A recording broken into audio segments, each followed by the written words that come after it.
cidades vazias, eventos culturais e esportivos cancelados. Estes foram apenas alguns dos efeitos do coronavírus no Brasil e no mundo. Quem nunca ouviu falar do Covid-19? Você já deve estar cansado de ouvir essa palavra, não é mesmo? Bom, o vírus rapidamente passou de uma ameaça muito grave e levou ao status de pandemia.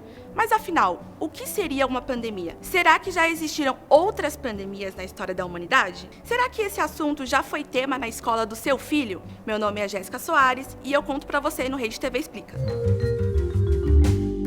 H1N1, a famosa gripe suína. A doença que ficou mundialmente conhecida como gripe suína ficou marcada em todo o ano de 2009. Acredita-se que o vírus veio dos porcos lá no México, onde teria sido registrado o primeiro caso da doença. A OMS, então, elevou o status da doença para pandemia em junho daquele ano, após registrar 36 mil casos em 75 países. Bom, o seu fim só seria anunciado pela Organização Mundial da Saúde 14 meses depois, já em 2010. Estudos estimam que quase 2 bilhões de pessoas tenham contraído o vírus nesse período. Desse total, cerca de 300 mil pessoas morreram, segundo a OMS. AIDS, doença sexualmente transmissível que matou e infectou milhares de pessoas em todo o mundo. A AIDS só foi reconhecida lá para meados de 1981 nos Estados Unidos. Os lugares onde tiveram o maior número de infectados foram São Francisco e Nova York. No Brasil, o Ministério da Saúde notificou mais de 150 mil casos. Cerca de 13% desses números são de pessoas com idades entre 15 e 24 anos. O número de pessoas infectadas ultrapassou a marca de 40 milhões em todo o mundo, segundo a Organização das Nações Unidas. Cerca de 32 milhões de pessoas morreram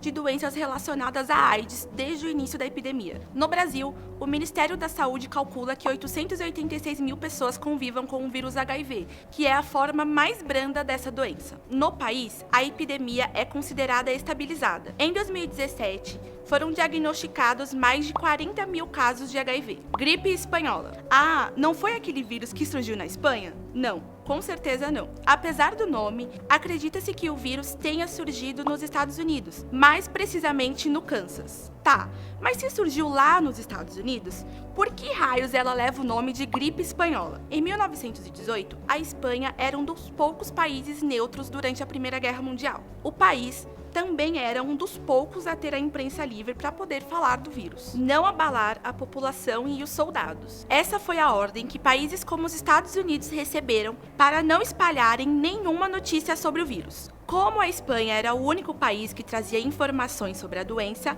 a gripe então ficou conhecida como gripe espanhola, entendeu? Segundo historiadores, a gripe espanhola matou algo em torno de 50 milhões em todo o mundo. No Brasil, o número está próximo de 35 mil pessoas que morreram pela doença. Naquela época, sobrou até para o presidente da República, Rodrigo Alves. De lá para cá, muitas outras pandemias assolaram o mundo, como a peste bubônica, a varíola e a tuberculose, que chegou a ser considerada o mal do século entre os anos de 1850 a 1950. Bom, e esse foi o Rede TV Explica de hoje, o canal que só foi criado para descomplicar todas as notícias que você não entende. Ah, só mais uma coisinha, não se esqueça de curtir esse vídeo, compartilhar e se inscrever no canal. Tchau, até a próxima!